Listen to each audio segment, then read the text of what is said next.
Starmer Files, what Carole Malone really knows.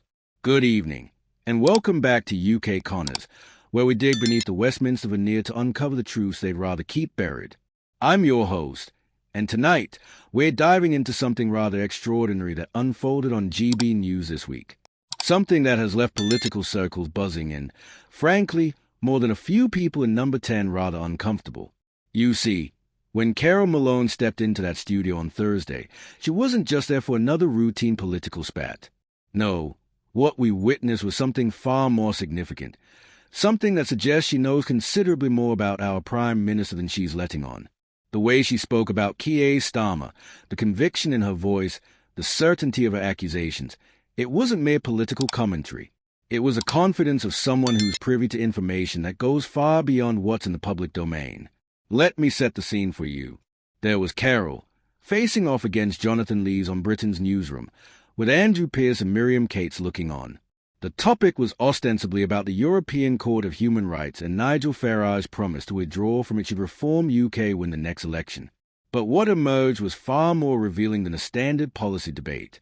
Starmer will never do it, no matter who tells him, because he is a human rights attorney and too afraid to, Carole declared with a kind of certainty that makes one wonder what exactly she knows about our Prime Minister's decision-making processes. Now, political commentators make bold statements all the time, but there was something different about this. The way she said it, the emphasis on too afraid, it wasn't mere political rhetoric. It was an accusation rooted in something deeper. But here's where it gets particularly interesting. When Jonathan Lees pushed back, suggesting that perhaps Starmer's position isn't about fear but about genuine belief in Britain's interests, Carole didn't retreat. Instead, she doubled down with a kind of insider knowledge that makes you sit up and take notice. She referenced Graham Stringer, she mentioned Lord Hermer, and she spoke about internal labor dynamics with the fluency of someone who's been briefed by those in the know. Now, let's pause for a moment and consider what we're really looking at here. Carole Malone has been around Westminster for decades. She's cultivated relationships, built trust, and earned the kind of access that allows journalists to see behind the carefully constructed public facades. When someone with her credentials speaks with such conviction about a Prime Minister being too afraid, we should be asking ourselves, what exactly is she afraid of? The conversation took an even more intriguing turn when Carole began discussing the legal profession's role in interpreting ECHR law. It's being misinterpreted by the judges and by the lawyers in this country who just want to make money, she said, echoing Jack Straw's assessment. But notice the specificity of her critique. She wasn't making broad, sweeping statements about the legal system. She was targeting particular interpretations, particular approaches, almost as if she knew exactly which cases, which decisions, which legal maneuvers she was referring to. Jonathan Lees, to his credit, tried to defend the legal profession's integrity, but Carole's response was swift and cutting: hate Britain. Two words that landed like a thunderbolt in that studio. Now, you might think this was just another example of political hyperbole, but I'd argue it reveals something far more significant about what Carole believes she knows about the networks and influences surrounding our current government. Think about it. For someone to make such a bold accusation on national television, for someone to essentially suggest that elements within Britain's legal establishment harbour anti-British sentiment, requires either extraordinary recklessness or extraordinary confidence in one's sources.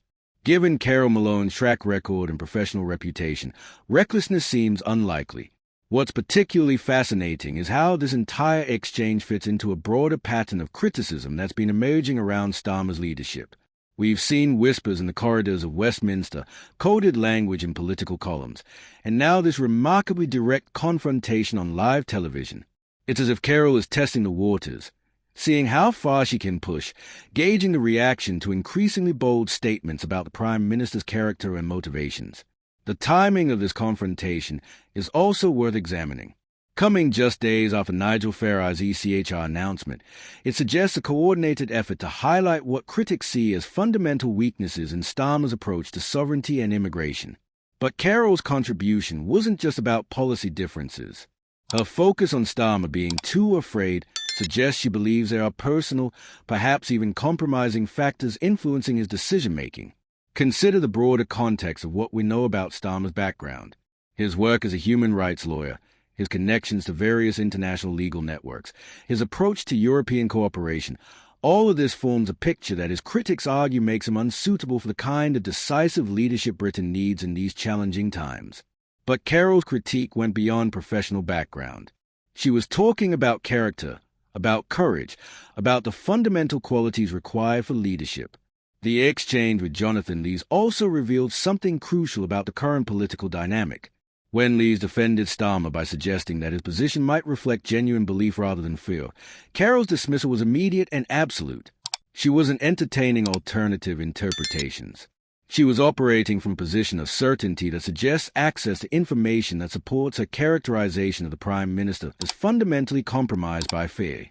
What kind of fear might we be talking about? Well, that's where things become particularly intriguing. In the current political climate, with immigration dominating headlines and public concern, with sovereignty questions remaining contentious post-Brexit, and with Britain's international relationships under constant scrutiny, there are numerous potential sources of political fear for any Prime Minister.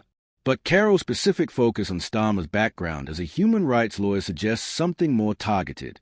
It's as if she knows about specific cases, specific relationships, specific commitments that might influence his approach to these critical issues. The way she spoke about international law adherence, about obstruction, about following established patterns, it all points to someone who understands the internal dynamics of current government decision-making. The reference to Graham Stringer and Lord Hermer was particularly telling. These aren't random political figures. Stringer is a Labour MP who's been willing to break ranks on immigration issues, while Lord Hermer occupies a crucial position in the current government's legal framework. For Carole to cite them so specifically suggests she's been briefed on internal Labour Party discussions, on the tensions between different factions, on the pressure points that might be influencing policy decisions. When she said, "He must be eliminated because he is obstructing the way," the language was remarkably strong. This wasn't political commentary. This was tactical analysis, the kind of inside knowledge that suggests regular contact with those who understand the mechanics of government influence and control. The broader implications of this exchange extend far beyond a single television appearance. If Carole Malone's characterization of Starmer is accurate, if he is indeed operating from a position of fear rather than conviction, then we're looking at a government that may be fundamentally compromised in its ability to address some of Britain's most pressing challenges. Immigration policy, sovereignty questions, international relationships, all of these require decisive leadership, the willingness to make difficult decisions, the courage to stand against established interests when necessary. If our Prime Minister is indeed too afraid, as Carole suggests, then we need to understand what exactly is afraid of and how those fears might be influencing policy decisions that affect every citizen of this country.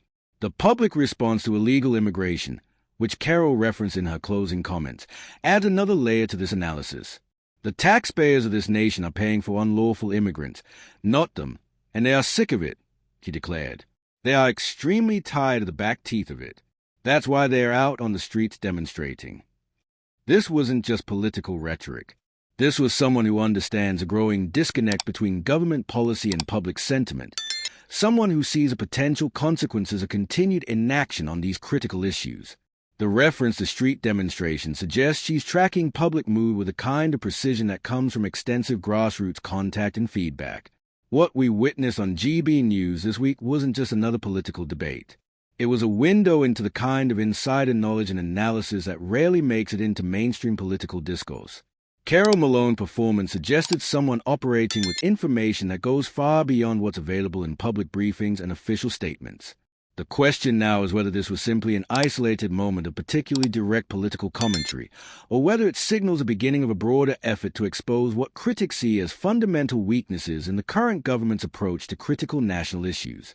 Given the current political climate, with opinion polls showing growing dissatisfaction with government performance, with immigration remaining a top public concern, and with questions about Britain's international relationships continuing to generate controversy, we may be looking at a moment when previously private concerns and criticisms are beginning to surface in public forums. Carole Malone's willingness to speak so directly about Starmer's character and motivation suggests that the gloves are coming off in ways we haven't seen before. Whether this leads to broader revelations about government decision-making processes, about the influences and pressures affecting policy choices, remains to be seen. What's clear is that Thursday's exchange on GB News has opened the door to a more direct, more personal style of political criticism than we become accustomed to. If Carole Malone knows what she appears to know, if her characterization of Starmer's fears and motivations is accurate, then we may be in for a period of much more revealing political discourse. The stakes couldn't be higher. With Britain facing complex challenges on multiple fronts, the quality of leadership, the courage to make difficult decisions, the willingness to stand against established interests when necessary, all of these become crucial factors in determining our nation's future direction. So there you have it. What appeared to be a routine political discussion may actually have been something far more significant, a glimpse into the kind of insider knowledge and analysis that could reshape how we understand our current government's approach to the most pressing issues of our time.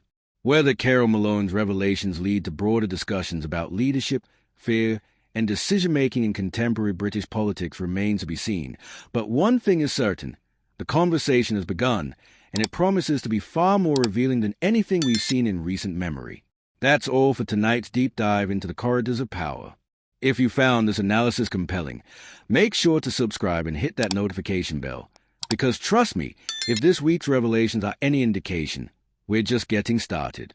The real story of what's happening in Westminster is only beginning to emerge, and you won't want to miss what comes next.